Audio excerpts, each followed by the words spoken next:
ഇതൊക്കെ ഇസ്ലാം ഇത്രത്തോളം ഈ പെണ്ണുങ്ങളങ്ങോട്ട് അടിച്ചമർത്തിയിട്ടേ എന്ത് സ്വാതന്ത്ര്യം പിന്നെ ഒരു പെണ്ണിനുള്ളത്?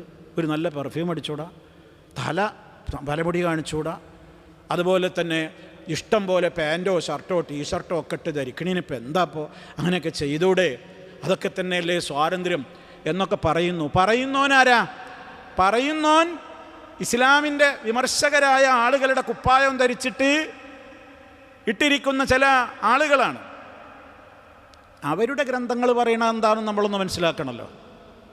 ഈ സ്ത്രീകളുടെ വേഷത്തിൻ്റെ കാര്യത്തിൽ, സ്ത്രീ തല തുറന്നിടുന്ന വിഷയത്തിൽ, സ്ത്രീ പുരുഷവേഷം ധരിക്കുന്നതൊക്കെ വിഷയത്തിൽ എന്താ ഈ ബൈബിൾ പറയണത്? ഇത് ഖുർആൻ അല്ലെങ്കിൽ ഇസ്ലാം അല്ലെങ്കിൽ മുഹമ്മദിൻ്റെ പുസ്തകം. മഅദല്ലാ, മുത്തു റസൂലിനെ അവർ പറയുന്നതാ മുഹമ്മദിൻ്റെ പുസ്തകത്തിൻ്റെ തകരാറാണ്. പെണ്ണിനെ വരിഞ്ഞു മുറുക്കുന്നു. എന്നാ അപ്പുറത്തുള്ള പുസ്തകം ഒന്ന് കേട്ടോളിൻ. എന്താണ് അവർ പറയുന്നത്? ശരിക്കും നമ്മൾ മനസ്സിലാക്കിയിരിക്കണം. ഈ കാലഘട്ടത്തിൽ ഇന്നത് നമ്മളിത് വായിക്കാതെ നിവൃത്തിയില്ല. നിങ്ങളെല്ലാവരും ഇതൊക്കെ പഠിച്ചിരിക്കണം. സോഷ്യൽ മീഡിയയിൽ ഇത്തരത്തിൽ ആരെങ്കിലും കൊഞ്ഞനം കുത്തുമ്പോൾ അതിൻ്റെ അടിയിൽ കൊണ്ടുപോയിട്ട് പേസ്റ്റ് ചെയ്യണം. അതിനാണ് ഞാനത് പറയുന്നത്. ഇത് പഠിച്ചിരിക്കണം, അറിഞ്ഞിരിക്കണം. കേട്ടോളൂ, മത്തായിയുടെ സുവിശേഷം 5:27 മുതൽക്കുള്ള വരികളെ വായിക്കുന്നത്. വ്യഭിചാരം ചെയ്യരുത് എന്ന് പറഞ്ഞിട്ടുള്ളത് നിങ്ങൾ കേട്ടിട്ടുണ്ടല്ലോ.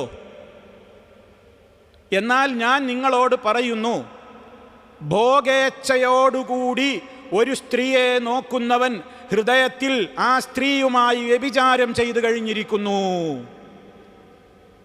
ഉണ്ടോ? സ്വാതന്ത്ര്യം ആയിരിക്കപ്പല്ലാത്തത്. ഒരു പെണ്ണിനെ അങ്ങനെ നോക്കാൻ പാടില്ല. പെണ്ണിനെ നോക്കിയാൽ തന്നെ അവൻ ഹൃദയത്തിൽ എന്ത് ചെയ്ത് കഴിഞ്ഞപ്പോൾ ആ പെണ്ണിനായിട്ട് വ്യഭിചരിച്ചു കഴിഞ്ഞിരിക്കുന്നു. തീർന്നില്ല. പാപം ചെയ്യുന്നതിന് നിന്റെ വലത്ത് കണ്ണ് കാരണമായി തീരുന്നു എങ്കിൽ അത് ചൂഴ്ന്നെടുത്ത് എറിഞ്ഞു കളയുക. നിന്റെ ശരീരം മുഴുവൻ നരകത്തിൽ തള്ളപ്പെടുന്നതിനേക്കാൾ നിന്റെ അവയവങ്ങളിൽ ഒന്ന് നഷ്ടപ്പെടുന്നതാണ് നിനക്ക് നല്ലത്.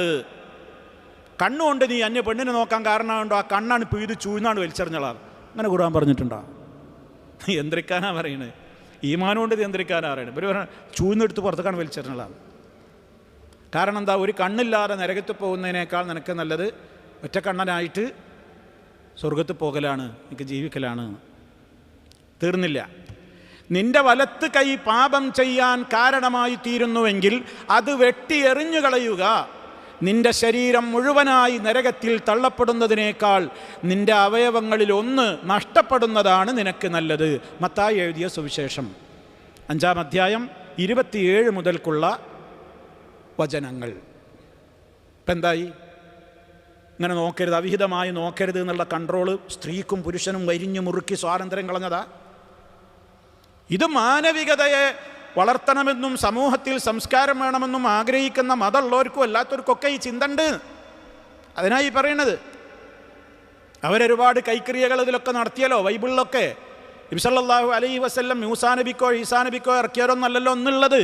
ഒരുപാട് മാറ്റങ്ങൾ വരുത്തിയിട്ട് പോലും ഈ വരികളൊക്കെ ഇപ്പോഴും അതിൽ ഉണ്ട്. ഇനി അടുത്ത സ്വാതന്ത്ര്യക്കേട് നോക്കിക്കോളി. തലമറക്കലല്ലേ ഇപ്പോൾ വലിയ വിഷയം. തലമറക്കലിനെ പറ്റി എന്താ പറഞ്ഞത്? അത് ഒരു തലയാണ് തുറന്നിടുമ്പോഴേക്കാണ് പൊളിഞ്ഞു പോകുമോ എന്ന് ചോദിക്കുന്നുണ്ടല്ലോ. കേട്ടോളൂ.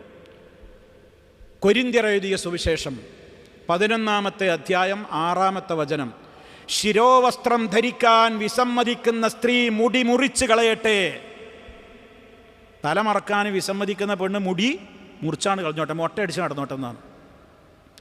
മുടി മുറിച്ച് കളയുന്നതോ തല മുണ്ടനം ചെയ്യുന്നതോ തനിക്ക് ലജ്ജാകരമെന്ന് ഒരു സ്ത്രീക്ക് തോന്നുന്നുവെങ്കിൽ അവൾ നിർബന്ധമായും ശിരോവസ്ത്രം ധരിക്കണം. തലമറക്കൽ ഫർളാണ്. അല്ലെങ്കിൽ എന്ത് ചെയ്തോ? പാറ്റാൻ മൊട്ടടിച്ച് കളഞ്ഞതാണ്. മുടി പുറത്ത് കാണിക്കാൻ പാടില്ല. എന്നിട്ടാണ് ആ സ്കൂളിൽ മറ്റേ കുട്ടി തലയിൽ തട്ടിട്ട് വന്നപ്പോൾ പൊരി വെയിലത്തൊരു മണിക്കൂർ നിർത്തിയത്. ഒന്ന് ആലോചിച്ച് നോക്കി. അപ്പം ഇസ്ലാം സ്ത്രീ അങ്ങനെ വരിഞ്ഞു മുറുക്കിയതാ. അപ്പം ഇതൊക്കെ നമ്മൾ പഠിക്കുന്നതിന് ആരെയും വിമർശിക്കാനും മറ്റുള്ളവരെ മതത്തെ പരിഹസിക്കാനും ഒന്നുമല്ല. നിങ്ങളിതൊക്കെ അംഗീകരിക്കുന്നില്ലേ? ഇതൊക്കെ നിങ്ങളുടെയും വേദഗ്രന്ഥങ്ങൾ വെച്ചുകൊണ്ടല്ലേ നിങ്ങൾ ഈ സംസാരിക്കുന്നത് എന്ന് നമുക്കും പറയാൻ സാധിക്കണമെന്ന്. അല്ലെങ്കിൽ എന്താ പ്രശ്നം എന്നറിയോ? മറ്റുള്ളവനിങ്ങനെ വർത്താനം പറയുമ്പോൾ നമ്മളും കുറച്ചൊക്കെ ഓല് പറയണേലും കാര്യമുണ്ട് അറിയും. ആര്? മാപ്പിളേ. കുറച്ചൊക്കെ ഓല് പറയണേലും കാര്യമുണ്ട്, അല്ലെങ്കിൽ ഇപ്പം അങ്ങനെയുണ്ട് ഇതാക്കണോ? 2-3 മുടിന് പുറത്ത് കാണുമ്പോഴൊക്കെ ഇപ്പാണ്ട് പൊളിഞ്ഞു പോവുമോ? ഒരു പെൺകുട്ടി ചോദിച്ചിട്ടുണ്ട്, ഞാൻ അതിലേക്ക് വരുന്നുണ്ട്. ഇനി അടുത്തത് കേട്ടോളൂ. ആവർത്തന പുസ്തകം 22-ാം അധ്യായം 5-ാമത്തെ വചനം. പുരുഷൻ്റെ വസ്ത്രം സ്ത്രീയും സ്ത്രീയുടെ വസ്ത്രം പുരുഷനും ധരിക്കരുത്.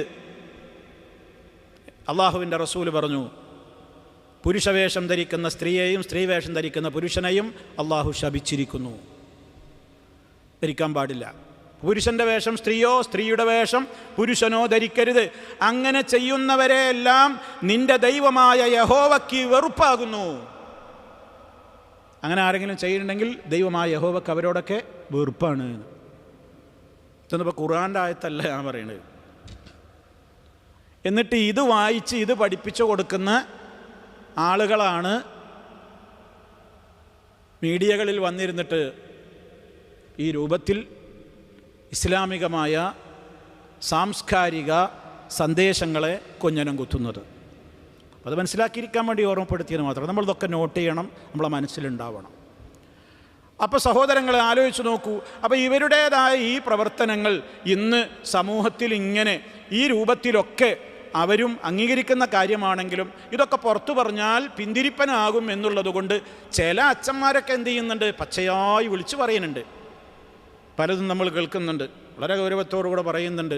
ചില അച്ഛന്മാരൊക്കെ സങ്കടം പറയുന്നുണ്ട്. കുമ്പസരിക്കാൻ വരുന്ന, കുർബാനയ്ക്ക് വരുന്ന പെണ്ണുങ്ങളെ നോക്കിയാൽ കുർബാനക്കല്ല തോന്നുന്നത് എന്നൊക്കെ വിളിച്ചു പറയുന്നുണ്ട്. പരസ്യമായിട്ട് പച്ചയായിട്ട് അവർ പറയുന്നുണ്ട്. അപ്പം അതുകൊണ്ട് തന്നെ ഇസ്ലാം എന്തുകൊണ്ട് ഇങ്ങനെ പറയുന്നു? അത് മാനവികതയുടെ മതമാണ്. റഹ്മാനായ റബ്ബ് വളരെ കൃത്യമായിട്ടാണ് ഓരോ തത്വങ്ങളും കൃത്യമായി മനുഷ്യരുടെ മനഃശാസ്ത്രം അറിയാവുന്ന റബ്ബാണ് ഇതൊക്കെ എന്ത് ചെയ്തിട്ടുള്ളത്? അവൻ ആവിഷ്കരിച്ചിട്ടുള്ളത്.